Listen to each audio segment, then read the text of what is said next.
ইতিমধ্যেই আপনার চোখেও এমন একটা ভিডিও সামনে আসছে, যে ভিডিওর মধ্যে দুইজন মানুষ ছিল, একজন পুরুষ একজন নারী। দুইজনকে আপত্তিকর অবস্থায় দেখে গেছে।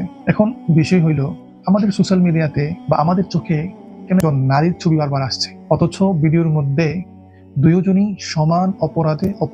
একজন পুরুষ, তার যে অপরাধ, একজন নারী ঠিক সেম অপরাধ, কিন্তু কোথাও কি ওই পুরুষের ছবি খুঁজে পেয়েছেন? আমি এখন অব্দি পাইনি। বারবার একটা নারীর ছবি সামনে আসছে। তাহলে একটা প্রশ্ন কি আপনার মাথায় ঘুরপাক খাচ্ছে, যে দুইজন সমান অপরাধী থাকা সত্ত্বেও কেনই বারবার নারীর ছবিটা আমার আপনার সামনে আসছে?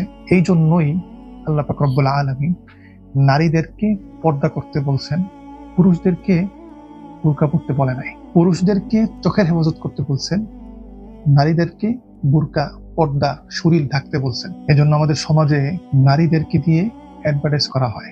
যারা নারী আছেন, যারা আমার ভিডিওটা দেখবেন, আপনাদেরকে রিকোয়েস্ট করব, আল্লাহ আপনাকে যে বিধান দিয়েছে, এই বিধানের মধ্যেই আপনার সম্মান মর্যাদা আছে। পুরো পৃথিবী আপনাকে চিবিয়ে খাওয়ার জন্য বসে আছে। এটার ন্যূনতম একটা নমুনা হইল আজকের এই ঘটনা।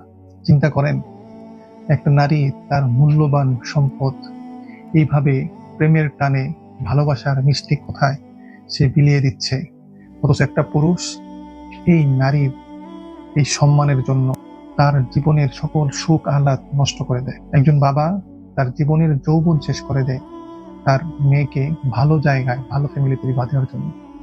একজন সম্ভ্রান্ত ভালো ছেলে একটা ভালো মেয়েকে বিবাহ করার জন্য তার জীবনের অনেক শখকে কুরবানি দিয়ে সে ভালো পর্যায়ে পৌঁছার জন্য পরিশ্রম করে। সে বিবাহ সময় দেনমোহর নির্ধারণ করে তার ঘাড়ের উপর 5, 10, 20 লাখ টাকা এই অঙ্কের দেনমোহর চাপিয়ে দেওয়া হয় এই নারীকে পাওয়ার জন্য। অথচ নারীরা কত সহজেই তার সবচেয়ে মূল্যবান সম্পদটুকু বিলিয়ে দিচ্ছে সামান্য বাবু সোনা আদর ডাক শুনে।